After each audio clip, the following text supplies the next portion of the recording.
الحمدللہ رب العالمین والصلاة والسلام علی سید الرسل وخاتم الانبیاء وعلی آلہ واصحابہ اجمعین. اما بعد فاعوذ باللہ من الشیطان الرجیم. بسم اللہ الرحمن الرحیم. یا ایھا الناس انا خلقناکم من ذکر وانثی وجعلناکم شعوبا وقبائل لتعارفوا ان اکرمکم عند اللہ اتقاکم. صدق اللہ مولانا العظیم. حاضرین و سامعین، آپ کے سامنے مجھے اسلامی ثقافت کے موضوع پر اظہار خیال کی دعوت کا شرف نصیب ہوا ہے. اس سلسلے میں کہ بات کو آگے بڑھایا جائے، سب سے پہلے آئیے ذرا اس بات کا جائزہ لے لیتے ہیں کہ یہ ثقافت کا جو لفظ ہے کیا معنی رکھتا ہے اور یہ ہماری زبان میں کب آیا. درست. یعنی میری اپنی تحقیق کے مطابق سب سے پہلے اس لفظ کو تہذیب کے معنی میں جس شخص نے استعمال کیا وہ مولانا ظفر علی خان مرحوم ہے. اس سے پہلے اسی مفہوم کو ظاہر کرنے کے لیے اردو زبان تہذیب کے لفظ کو اختیار کرتی رہی، اور تہذیب کا لفظ اور ثقافت کا لفظ دراصل ہم کلچر کے مترادف کے طور پر استعمال کرتے ہیں. اور آپ جانتے ہیں کہ الفاظ اپنے معنی بدلتے بھی رہتے ہیں، ان میں وسعت اور سمیت بھی پیدا ہوتی رہتی ہے. جس طرح خود یہ لفظ کلچر ہے جو آج ثقافت کے معنی میں استعمال ہوتا ہے، اس انگریزی اصطلاح سے پہلے اسی مفہوم کو سویلائزیشن کے ذریعے بیان کیا جاتا رہا. تو انگریزی زبان نے سویلائزیشن سے سفر شروع کیا تو کلچر پر پہنچی، اور ہم نے تہذیب سے سفر کیا تو ثقافت پر آ گئے. تو ثقافت کا آغاز، اس لفظ کا آغاز ان معنی کے اعتبار سے ہمارے ہاں مولانا ظفر علی خان نے ابتدا میں کیا ہے. آج ہم اسے تہذیب کے مترادف کے طور پر استعمال کرتے ہیں. پھر یہ کہ یہ تہذیب کیا ہے، تو عربی زبان میں یہ لفظ ایجاد ہوا ان معنی کے لیے کہ درختوں کے خزاں رسیدہ پتوں کو کاٹ چھانٹ کر بہار کی آمد سے پہلے درختوں کو بہار کے استقبال کے لیے تیار کر دیا جائے. واہ. اب آپ دیکھیے کہ پھر یہ مضمون جب وہاں سے آگے بڑھا تو اصلاح سخن کے لیے استعمال ہونے لگا کہ شعر کی تہذیب ہونے لگی. اور جب وہاں سے اس نے ارتقا کیا تو پھر انسانی کردار میں برائیوں کو نکال کے بھلائیوں کو سمونے کا مفہوم اس میں پیدا ہو گیا. اور اب ہم تہذیب کہتے ہیں دراصل فرد کی پاکیزگی سیرت اور معاشرے کے پاکیزگی کردار کو. اب تھوڑا سا ایک فرق جو ہے وہ تہذیب اور ثقافت میں جو بظاہر محسوس ہوتا ہے یا اس میں پیدا کیا جاتا ہے وہ یہ ہے کہ تہذیب میں فرد کی اصلاح بھی شامل ہے اور معاشرے کی اصلاح بھی شامل ہے، جبکہ ثقافت جو ہے وہ دراصل ان روایات کا نام ہے جو آدمی کی اجتماعی زندگی سے تعلق رکھتے ہیں. اس مختصر سے تعارف کے بعد اب ہمیں دیکھنا یہ ہے کہ اسلام نے ثقافت کا جو ورثہ ہمیں عطا کیا اس کی بنیادی اساس کیا ہے. دیکھیے، تہذیب اور ثقافت دراصل ایک انسانی ضرورت ہے، بلکہ اگر یہ کہا جائے کہ یہ انسانی مجبوری ہے، کیونکہ انسان جو ہے وہ ایک معاشرتی حیوان ہے کہ یہ تنہا زندگی نہیں گزار سکتا. اس کو اکٹھے ہونے، اس کا لیے اکٹھا ہونا جو ہے وہ ایک ضرورت ہے، اس کے بغیر یہ رہ نہیں سکتا. لہذا جب اکٹھا ہونا انسان کی ضرورت ہوا تو پھر یہیں سے یہ سوال آ کے کھڑا ہو گیا کہ ہم کیسے اکٹھے ہوں اور کیوں اکٹھے ہوں. اکٹھے ہونے کی صورت میں آپ کا مجھ پر کیا حق ہو، میرا آپ پر کیا حق ہو، میں آپ کو کیا دوں، آپ مجھے کیا دیں.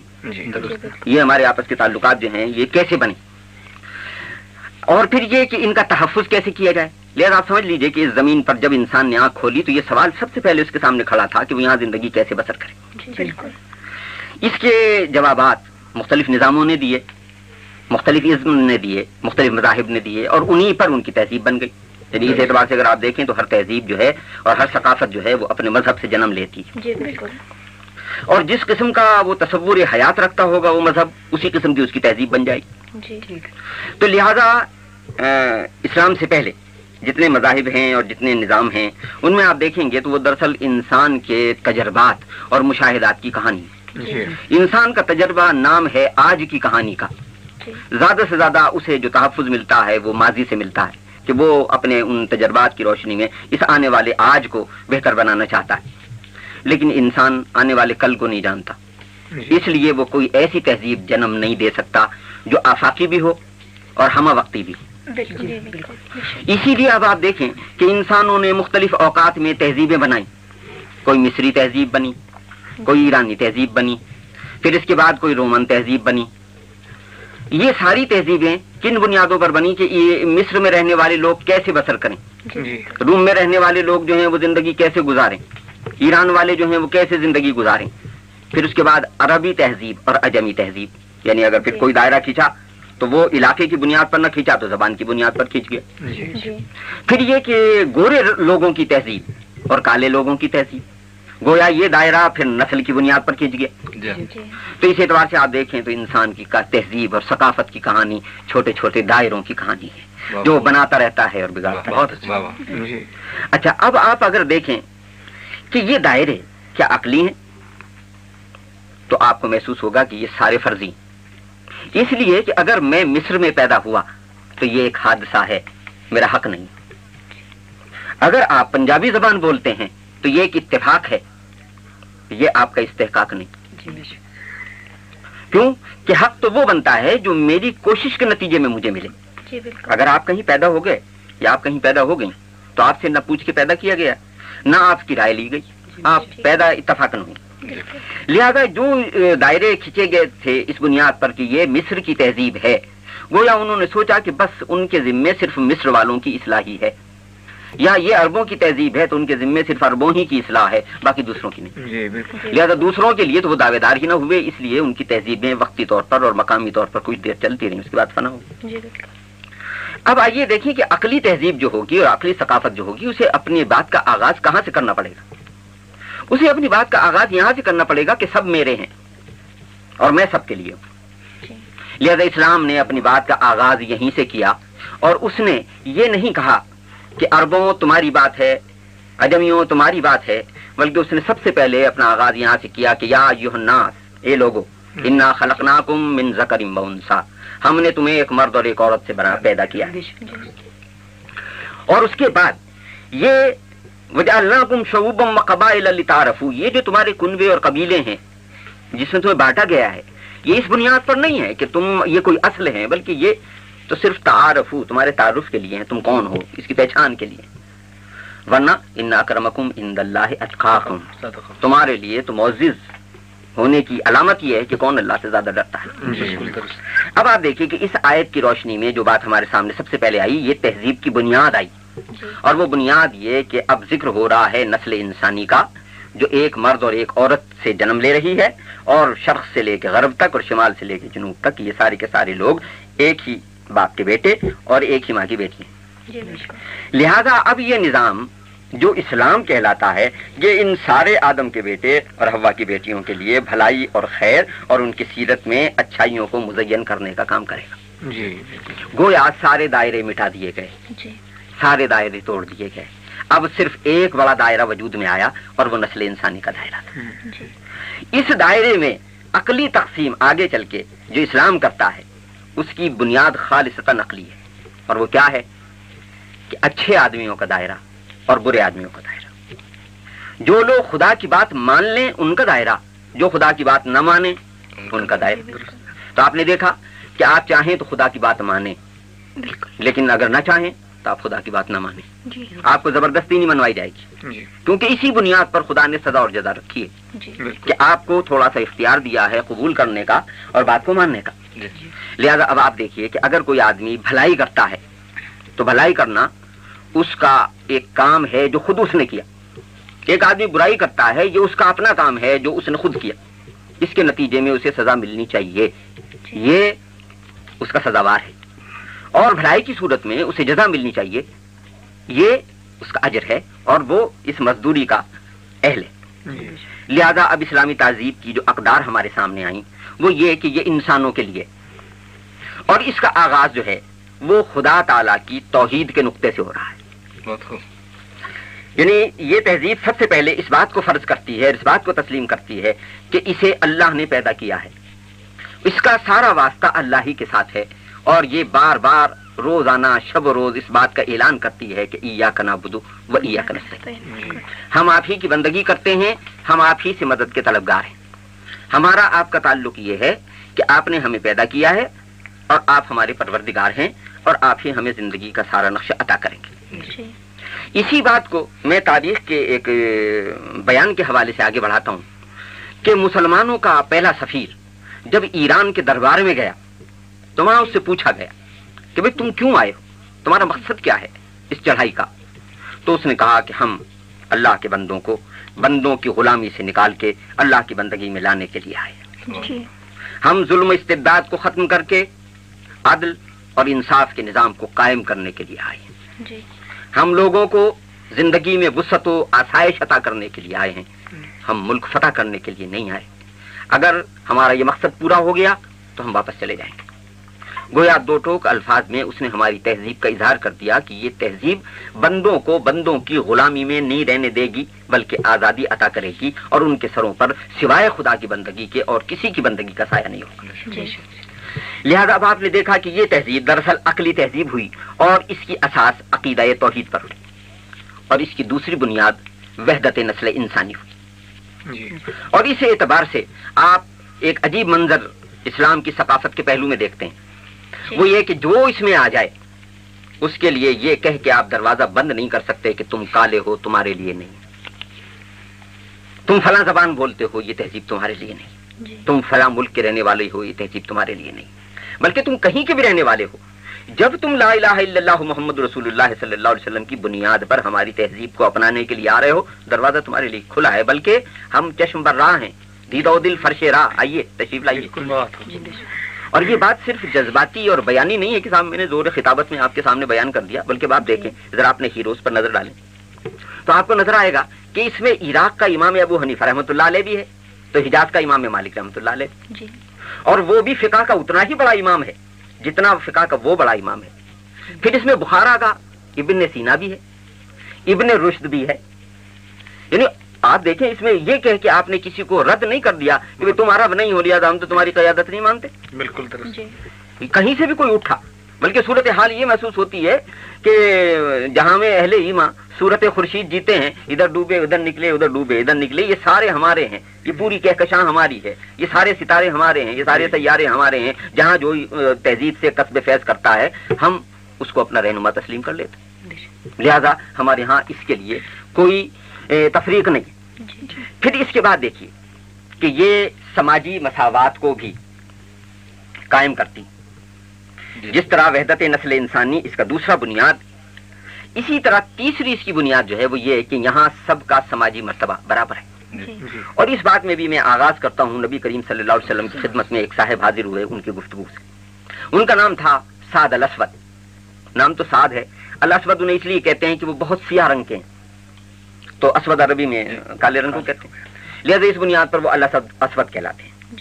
اب اس معاشرے کا تصور ذہن میں رکھیے گا جہاں وہ آدمی یہ سوال کر رہا ہے کہ وہاں علاقائیت بھی ہے، نسلیت بھی ہے، سرداریت بھی ہے، رنگ و روپ بھی ہے، دولت اور عہدہ اور اختیار میں اولاد کی کثرت اور قبیلے کی کثرت بھی ہے، یہ ساری چیزیں تفوق کی بنیادیں ہیں۔ وہاں آ کے رسول اللہ صلی اللہ علیہ وسلم سے پوچھتے ہیں اگر میں اسلام لے آؤں تو میرے حقوق و فرائض کیا ہوں گے؟ تو یا ان کا نفسیاتی پس منظر کیا ہے؟ وہ سمجھتے ہیں میں کالا ہوں، شاید ہو سکتا ہے کہ اس تہذیب میں اس نظام میں میرے لیے حقوق کم ہوں اور فرائض زیادہ ہوں، کہ کوئی کالا آدمی نماز مسلمان ہو تو نماز 15 پڑھے، تو گورا آدمی مسلمان ہو تو کوئی نماز 3-4 پڑھے، لہذا اس سوال کے پس منظر میں یہ ساری نفسیاتی کیفیت موجود ہے، اور اس کا جواب نبی کریم صلی اللہ علیہ وسلم نے یہ دیا کہ جو سب کے حقوق ہیں وہ تیرے حقوق ہیں، اور جو سب کے فرائض ہیں وہ تیرے فرائض ہیں، یا کوئی تفریق نہیں۔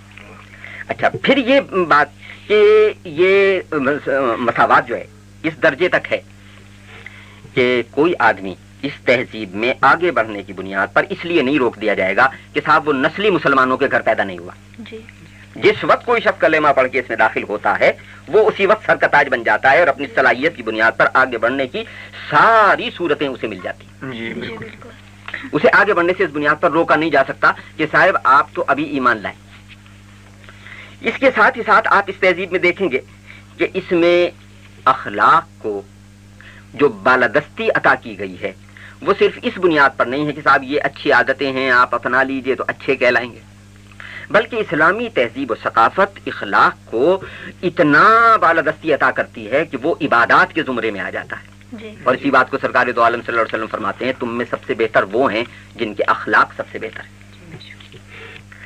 اچھا، اور اسی کی بنیاد پر آپ دیکھیے کہ اسلام نے جہاں اور تہذیبی ہدایات ہمیں دی ہیں اور روایات ہماری قائم کی ہیں، وہاں یہ کہ اخلاق دراصل کیا ہے؟ اچھی عادتوں کا نام ہے، اور ان اچھی عادتوں کو کس درجہ عبادات کے زمرے میں اسلام لایا؟ اس طرح سے لایا کہ مثلا کہا قولوا للناس حسنا، لوگوں سے بھلی بات کہیے، اور اس بھلی بات کو کہنے کو خدا کے میثاق میں شامل کیا گیا کہ یہ خدا کا معاہدہ ہے بندوں کے ساتھ کہ بندوں کے ساتھ اچھی طرح بولا جائے، اور پھر ساتھ یہ کہا گیا کہ بھائی بولتے ہوئے ذرا آواز کو دھیمی رکھا کرو، کیوں کہ اگر بہت بھاری آواز سے بولنا کوئی بھلی بات ہوتی تو وہ تو گدھوں کی آواز سب سے زیادہ بھاری آواز ہے، سورہ لقمان میں پوری وضاحت کے ساتھ اس بات کو بیان کر دیا گیا۔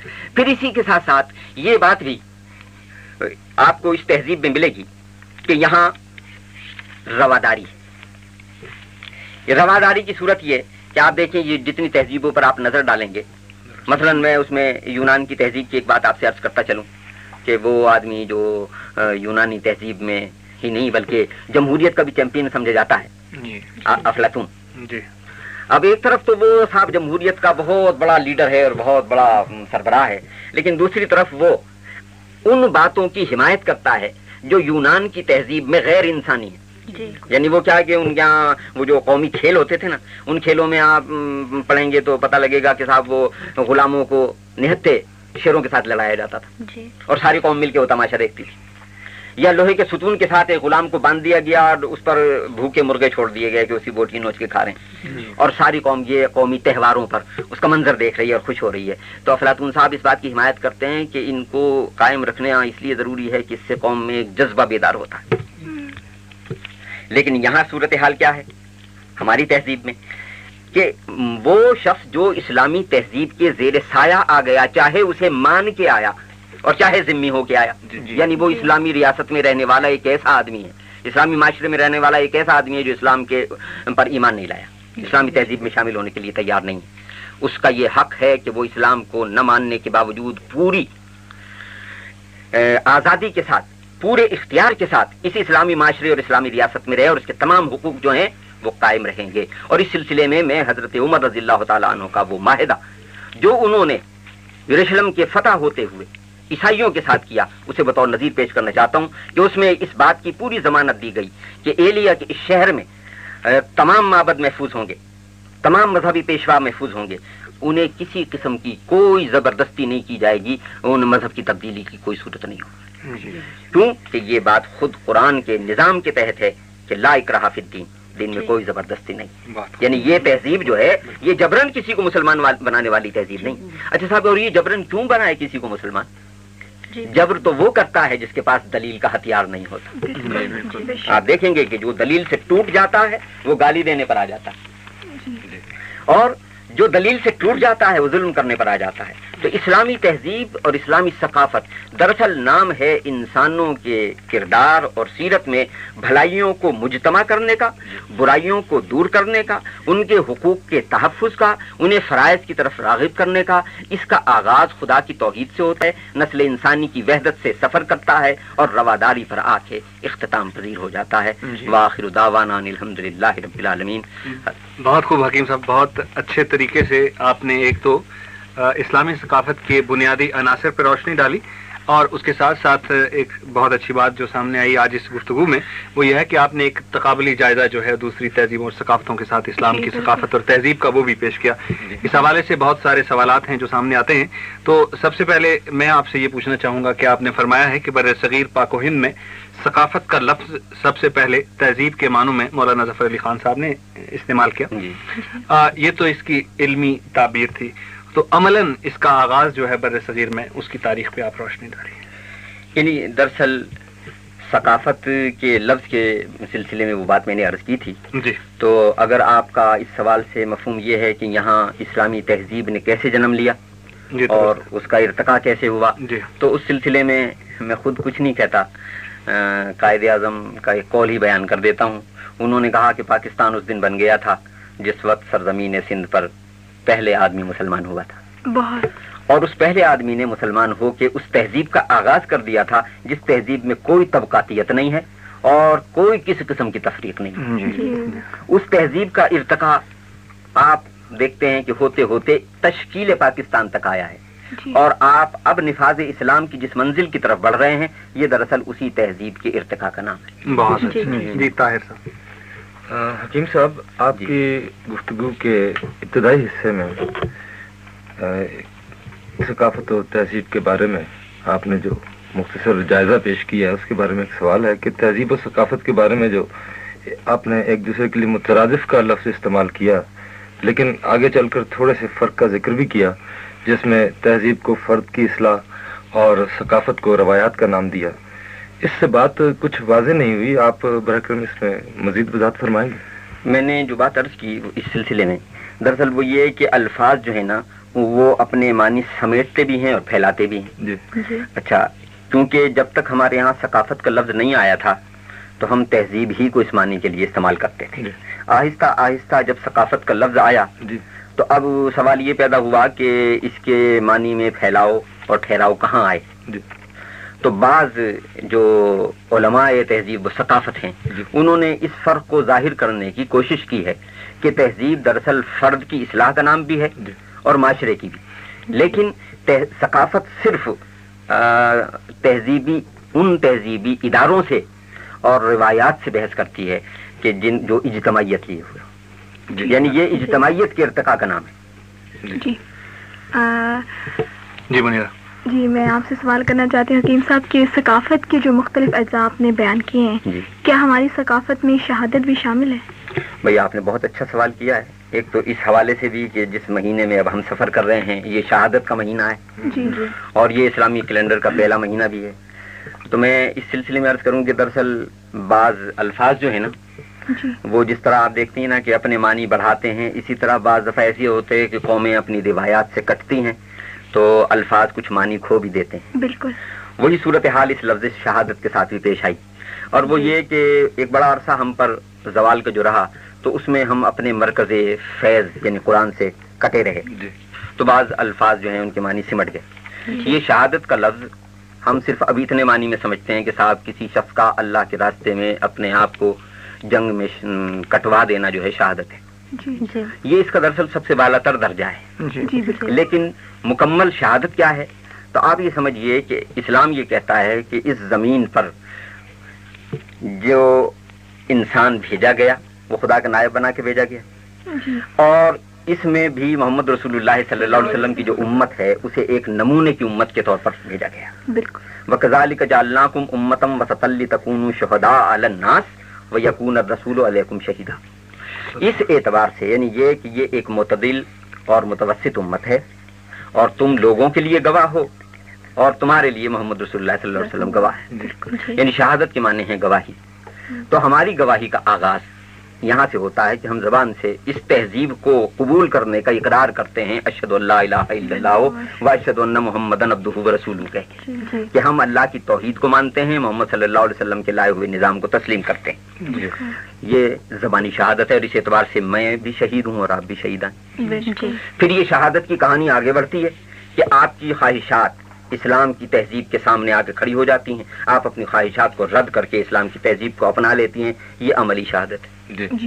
پھر آپ کاروبار کرنے کے لیے نکلتے ہیں تو اس کاروبار کے درمیان دھوکہ اور فریب آ کے سچائی اور دیانتداری اور پورا تولنے کے سامنے آ کے کھڑے ہوتے ہیں. آپ بددیانتی کو ٹکرا کے پورا تول کے سچ بول کے کاروبار کرتے ہیں تو آپ نے شہادت دی ہے، کاروبار کی شہادت. تو اسی طرح پھر بڑھتے بڑھتے وہ آخری شہادت ہے جس میں آدمی اپنا خون بہا کے اس بات کا اقرار کرتا ہے کہ میں بھی سچا ہوں اپنی تہذیب پر ایمان لانے میں، اور جس تہذیب پر ایمان لایا ہوں وہ بھی سچی ہے، کیونکہ کسی جھوٹے آدمی کے بس میں نہیں ہے کہ جان دے دے، اور کسی جھوٹے کام کے لیے یہ بات ہو ہی نہیں سکتی کہ کوئی آدمی اس کے لیے جان دے دے. بہت اچھی طرح سے حکیم صاحب نے یہ واضح کیا کہ شہادت اسلامی ثقافت کے بنیادی تصورات اور عقائد میں سے ایک انتہائی ضروری اور بنیادی قسم کا تصور ہے. جی راؤ طارق. حکیم صاحب میں آپ سے یہ پوچھنا چاہتا ہوں کہ زندگی کے بارے میں اسلام کا جو ثقافتی رویہ ہے کیا اس میں انسان کی حصے مزاح کے لیے بھی کوئی صورت ہے؟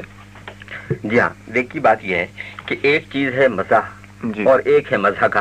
جی تو اسلام مزاح کا تو قائل ہے اور مزاح کے کا قائل نہیں. یعنی وہ آپ سے اس بات پر تو پابندی لگاتا ہے کہ کسی کا آپ مذاق اڑائیں، کیونکہ مذاق کس بات کا اڑائیں گے؟ بھائی میرا رنگ کالا ہے تو مجھ سے پوچھ کے کالا تھوڑے کیا ہے. اچھا اسی طرح اور جن چیزوں کا آپ مذاق اڑاتے ہیں یا لوگ اڑاتے ہیں وہ کیا ہیں؟ وہ نقائص ہیں جو طبعی ہیں. تو کون ہے جو اپنے اندر طبعی نقائص پیدا کرے گا؟ اس لیے اسلام اس پر تو پابندی لگاتا ہے. کہتا ہے نہ مرد مردوں کا مذاق اڑائیں، نہ عورتیں عورتوں کا مذاق اڑائیں، کیونکہ ہو سکتا ہے آپ جن کا مذاق اڑا رہے ہوں وہ آپ سے بہتر اور افضل ہو خدا کی نگاہ. اچھا، لیکن جہاں تک مزاح کا تعلق ہے تو یہ تو زندگی کا حسن ہے، اور جو مذہب فطری مذہب ہو وہ اس حص کو کیسے ختم کر دے گا جو زندگی کا حسن ہو. لہٰذا اسی کو آپ دیکھیے خود نبی کریم صلی اللہ علیہ وسلم کی سیرت طیبہ میں آپ کو مزاح ملے گا. مثلاً ایک خاتون آتی ہیں تو آپ ان سے کہتے ہیں کہ کوئی بوڑھی عورت تو جنت میں نہیں جائے گی. وہ کہتی ہے رسول اللہ صلی اللہ علیہ وسلم وہ بوڑھی ہے. تو اسے خیال ہوتا ہے کہ شاید میں جنت میں جاؤں گی، تو وہ پوچھتی ہے تو آپ کہتے ہیں کہ ہاں جنت میں سب کو جوان کر کے بھیجا جائے گا. تو آپ نے دیکھا کہ اس میں مزہ ہے لیکن مزہ کا نہیں. اسی طرح ایک اور چھوٹے بچے ہیں، ان کا نام عمیر ہے، تو انہوں نے ایک چھوٹی سی بلبل پال رکھی ہے، اسے عربی میں نغیر کہتے ہیں. تو رسول اللہ صلی اللہ علیہ وسلم جب وہ آتے ہیں تو ان سے پوچھتے ہیں کہ عمیر تمہارے نغیر کیا ہوا؟ تو آپ دیکھیں وہ اس عمیر اور نغیر کی بنیاد پر اس میں ایک مزہ پیدا ہو گیا.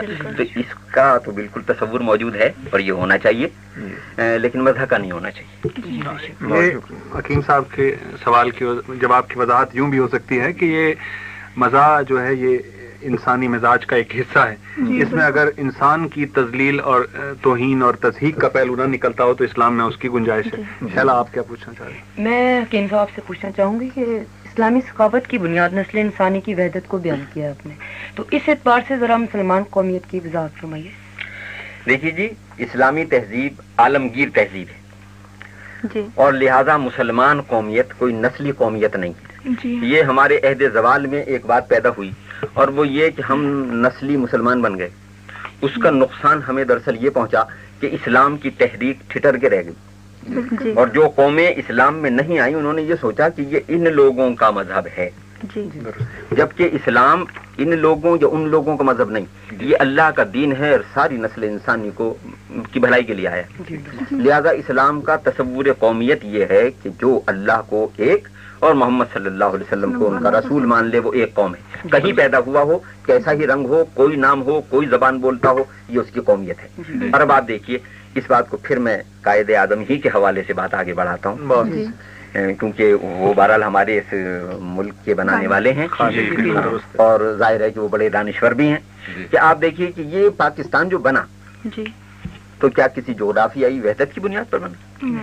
اسی بنیاد پر بنا کہ یہاں دو قومیں رہتی ہیں اور وہ قوم جس کا نام مسلمان ہے اس کی اپنی روایات ہیں، اور وہ روایات جو ہیں فرقہ واریت والی نہیں ہیں، طبقہ واریت والی نہیں ہیں، بلکہ وہ یہ ہے کہ جو کلمہ پڑھ لے وہ اس کا ہو گیا، اور جو اس کلمے کا انکار کر دے وہ اگر مسلمان کے گھر بھی پیدا ہوا تو اس سے ہمارا رشتہ کوئی نہیں. بہت اچھا جی. شہناز. حکیم صاحب میں آپ سے یہ کہنا چاہتی ہوں کہ زندگی میں تو ارتقاء جاری ہے، لہٰذا کوئی ثقافت جب تک اس ارتقاء کا ساتھ نہ دے وہ آفاقی اور ہر زمانے کے لیے کیسے ہو سکتی ہے؟ آپ نے بہت اچھا سوال کیا ہے. دراصل اس کا ایک ابتدائی اشارہ تو میں نے اپنی گفتگو میں آپ سے پہلے ہی کیا تھا، اور وہ یہ کہ یہ جتنی تہذیبیں مر گئیں وہ تہذیبیں کیوں مر گئیں؟ ان کے مرنے کی دو سبب ہوئے. ایک سبب یہ ہوا کہ وہ اتنی ٹھوس تھیں کہ ان میں کسی قسم کی لچک باقی نہیں تھی.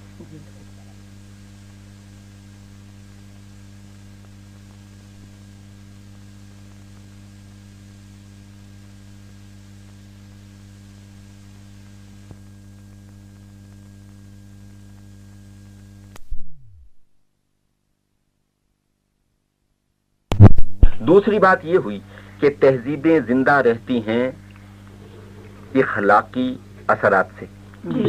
مادیت کی بنیاد پر اگر تہذیبیں زندہ رہتی تو یونان کی تہذیب کبھی نہ مرتی، روما اور ایران کی تہذیب کبھی نہ مرتی، لیکن اپنے پوری مادیت کے باوجود مر گئی. اور آپ کی تہذیب مادی کمزوری کے باوجود آج تک ساتھ دے رہی ہے. تو اس کی وجہ یہی ہے کہ اس کے اندر ایک اخلاقی روح موجود ہے. تو ارتقاء جاری ہے، اور اسلام نے ہمیں جو اصول دیے ہیں ان میں وہ لچک موجود ہے جو ہر عہد کا ساتھ دیتی ہے. لہذا اس ارتقاء کی اس روح کی وجہ سے اسلامی تہذیب آفاقی بھی ہے اور ہمہ وقتی بھی. اسی جملے سے متعلق ہے میرا سوال کہ اسلامی ثقافت یقیناً دین اسلام کی روح سے آفاقیت کی جانب ہمیں توجہ دلاتی ہے. کیا آج بھی اسلامی ثقافت کا کوئی عملی نمونہ دوسروں کے لیے کشش کا باعث ہے؟ اگر نہیں تو اس کی کیا وجہ ہے؟ دیکھیے صورتحال یہ ہے کہ ہمیں اپنے ذر خالص کا عرفان نہیں رہا. جو چیز ہمارے پاس ہے نا، اس کی صورتحال یہ ہوئی کہ کافی عرصے ہم غیروں کے غلام رہے اور اس میں تہذیبی پسپائی ہوئی. یعنی آپ یہ سمجھ لیں کہ جب کوئی قوم فاتح ہوتی ہے تو مفتو قوم جو ہے اپنی روایات تک سے پھر ہٹ جاتی ہے اس مادی چکا چوند کی بنیاد پر. لہذا یہاں جو صورتحال یہ ہوئی وہ یہ کہ ہمارے پاس تھا تو سب کچھ، لیکن ہم اس کے عرفان سے اس لیے محروم ہو گئے کہ ہم نے یہ دیکھا کہ اچھا یہ مادی طور پر یہ بڑھتے چلے آ رہے ہیں تو شاید یہی اچھے ہوں گے. اچھا ایک بات. دوسری بات یہ کہ کچھ ایسے لوگ ہمارے پیش رو اور ہمارے رہبروں میں شامل ہو گئے جو دراصل مروب ذہن کے لوگ تھے، اور یہ ان کا قصور نہیں ہے بلکہ اس عہد کا قصور ہے جس میں وہ پسپا ہوئے تھے. بالکل.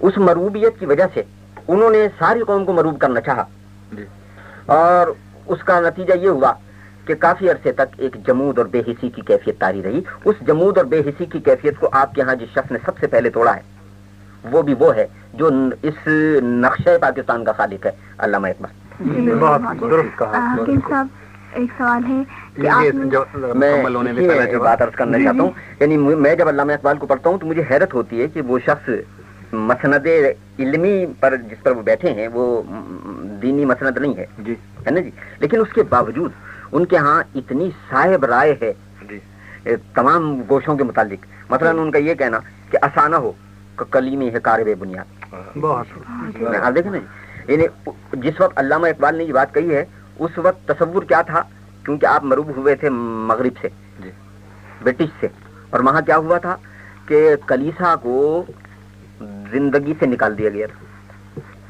لیکن اسی عہد میں علامہ نے آپ کو جس بات سے روشناس کرایا وہ یہ بات ہے کہ سیاسیات کو آپ دین سے جدا نہیں کر سکتے. کیوں کہ جدا ہو دین سیاست سے رہ جاتی ہے. ایک اور بات میرے ذہن میں آ رہی تھی کہ جس طرح یہاں دو سوالات ہوئے اس حوالے سے کہ اسلام کی تہذیب جو ہے یا ثقافت اس کو ایک نمایاں حیثیت، سو کالڈ نمایاں حیثیت اگر نہیں مل سکی تو اس کی کیا وجہ تھی. تو اس میں قصور ان عقائد اور بنیادی تصورات کا نہیں ہے بلکہ ماننے والوں کی کچھ خامیاں ہیں، غلطیاں. جی حکیم صاحب سوال یہ ہے کہ اسلامی ثقافت میں علاقائی رسوم کے لیے کچھ گنجائش ہے؟ جی ہاں بالکل ہے، اور اس کی بات یوں سمجھ لیجئے کہ وہ جو بات ان کے ارتقاء والے سوال میں آئی تھی نا جی، یعنی اگر آپ علاقائی اور موسمیاتی جو کیفیات ہیں ان کو سمونے کی کوئی گنجائش نہیں رکھیں گے تو ظاہر ہے کہ آفاقی نہیں کہلائیں گے. لیکن اس میں دو باتیں پیش نظر رہنی چاہیے. وہ بات یہ کہ آفاقی ہونے کا مطلب یہ نہیں ہے کہ اسلام کے اصولوں کے اوپر لا کے آپ علاقائیت کو مسلط کر دیں. جی بالکل. بلکہ علاقائیت کی جو چیزیں ہیں انہیں اسلام کے مزاج کے مطابق جو ہوں لے لیجئے، جو اس کے مطابق نہ ہو اسے مسترد کر دیجیے. یعنی اسے میں پھر تاریخ کے حوالے سے ایک بات آپ کے سامنے رکھوں گا، اور وہ یہ کہ جب یونانی فلسفے کا عربی میں ترجمہ ہوا تو اس وقت بھی ہم پر ایک برا وقت آیا تھا، اور وہ برا وقت اس لیے آیا تھا کہ لوگوں نے یونان کے فلسفے کی اینکیں لگا کے قرآن کو پڑھنا شروع کر دی، اور اس کے نتیجے میں پھر وہ طوفان بدتمیزی پیدا ہوا کہ بطلی منہ صاحب نے اگر یہ کہہ دیا کہ صاحب آسمان کی پرتیں جو ہیں پیاز کے چھلکوں کی طرح جڑی ہوئی ہیں، ان سے پار نہیں ہوا جا سکتا، تو سارا قرآن اس روشنی میں پڑھا گیا. اب آپ جس عہد میں بیٹھے ہیں اس میں پتہ لگا کہ نہیں، ایک ایسا نقطہ بھی ہے کہ آپ کا راکٹ جب جا کے اسے ٹچ کرتا ہے تو خلا سے پار ہو جاتا ہے، اور یہ پرتیں اس طرح جڑی ہوئی نہیں. کل آ کے کوئی اور اس کے سوا ارتقاء کی شکل سامنے لے آئے گا تو پتہ لگے گا کہ صاحب وہ زیادہ بہتر ہے. تو اب علاقائی رسومات اگر مشرکانہ نہیں، مسرفانہ نہیں، ان میں لوگوں کی تضحیق نہیں ہے تو آپ اسے اندر لے سکتے ہیں. لیکن اگر وہ اسلام کے مزاج کے خلاف ہیں تو ہم ایک منٹ کے لیے بھی اسے برداشت کرنے کے لیے تیار ہیں. جی حسین صاحب میرا سوال یوں ہے کہ بدلتی ہوئی اقدار کے حوالے سے اسلامی ثقافت کے مستقبل کے بارے میں آپ کا کیا خیال ہے؟ یہ جو آپ کا سوال ہے صاحب مستقبل، یہ دراصل انسان کے لیے تو ایک دیوار ہے کہ وہ اندھا ہے، اسے پتہ نہیں ہے کہ اس دیوار کے پار کیا ہے. ہم جس تہذیب کی بات کر رہے ہیں وہ اندھے انسان کی تہذیب نہیں ہے بلکہ وہ بینا خدا کی تہذیب ہے، اور وہ صاحب بصیرت رسول کے حوالے سے ہمیں ملی. لہذا اس کے لیے مستقبل کوئی پریشان کن چیز نہیں ہے. جو آج ہے وہی کل ہوگا. وہ آج بھی انسان کو یہاں آبرو مند رکھنا چاہتا ہے, کل بھی آبرو مند رکھنا چاہتا ہے. لہذا مستقبل انسان کا محفوظ ہے اسلام کی تہذیب میں آج بھی اور اسلام کی تہذیب میں کل بھی. بہت خوب. جی حکیم صاحب, اسلامی ثقافت میں عورتوں کی کیا حیثیت ہے, اس پہ آپ؟ ہاں صاحب, میں بہت دیر سے سوچ رہا تھا. کسی عورت نے یہ محفل توجہ میں نہیں اتنی دلوائی. خواتین بیٹھی ہیں اور کوئی بھی عورتوں کے حق کی بات نہیں کرتا. تو دیکھیے صاحب, پہلی بات تو میں آپ سے عرض کروں کہ باقی جتنے نظام اور تہذیبیں ہیں انہوں نے تو عورت کو بطور اشتہار استعمال کیا.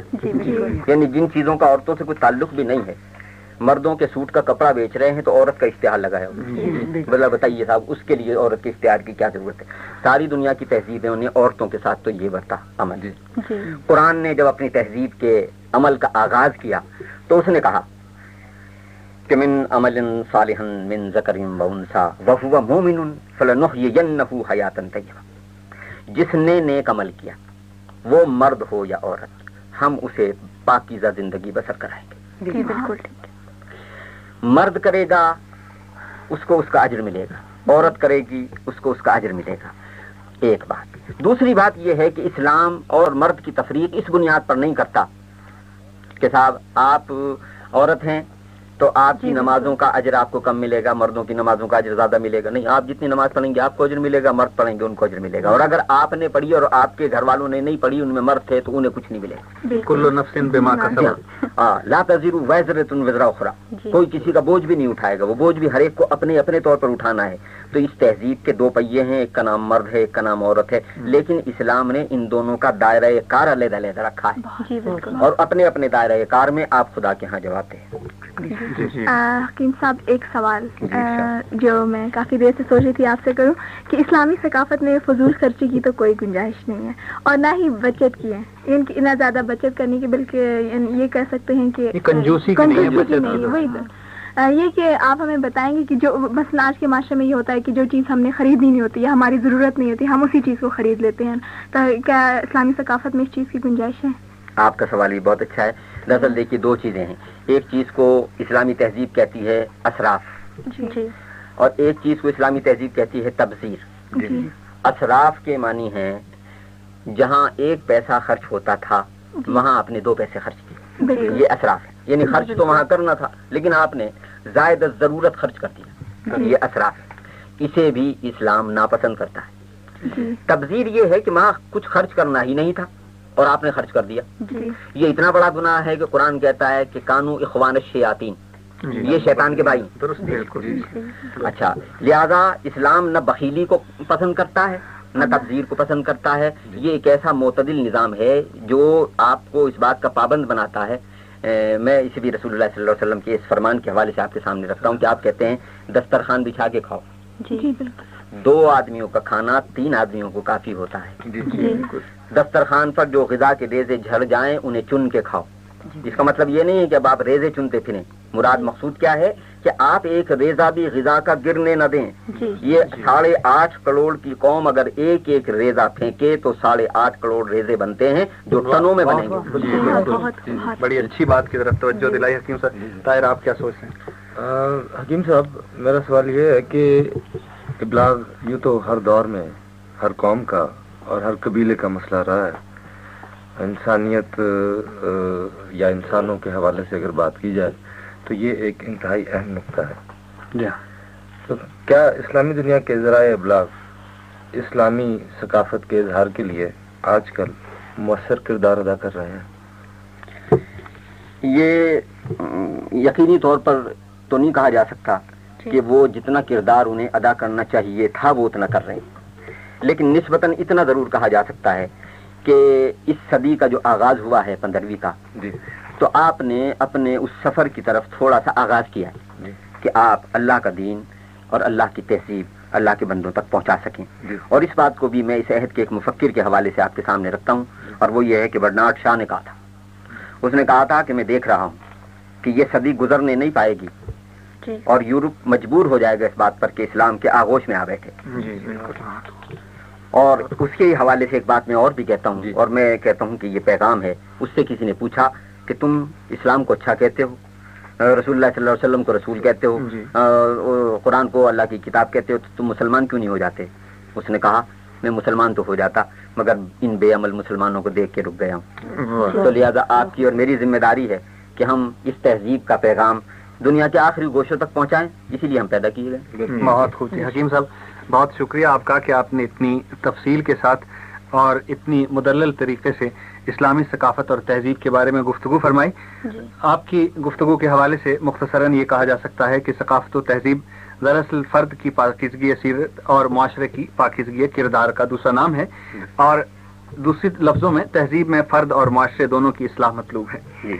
دنیا کے اکثر نظام افراد کے تجربات کی داستان ہے، ان کی انفرادی افعال کی داستان ہے جو گزرے ہوئے کل اور آج کی کہانی ہے. اس لیے کوئی انسان از خود آفاقی اور لافانی نظریہ ثقافت اور معاشرت کا کوئی نظریہ پیش نہیں کر سکتا، اور افراد کا مشاہدہ ظاہر ہے کہ ناقص ہوتا ہے اور بہت محدود ہوتا ہے.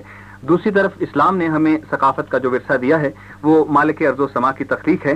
اس لیے اسلامی ثقافت کا ورثہ خدا تعالیٰ نے انسانیت کی ایک بنیادی ضرورت کے طور پر چنا ہے. اسے ہم یوں بھی سمجھ سکتے ہیں کہ اسلامی ثقافت کا آغاز عقیدہ توحید سے ہوتا ہے. یہ دعوت و عزیمت کی ارتقائی منازل سے گزرتی ہے اور رواداری اور اخوت اس کی آخری منزل ہے. حکیم صاحب، ایک بار بہت شکریہ ادا کرتا ہوں پھر آپ کا کہ آپ ہمارے اسٹوڈیوز میں تشریف لائے اور آپ نے اتنی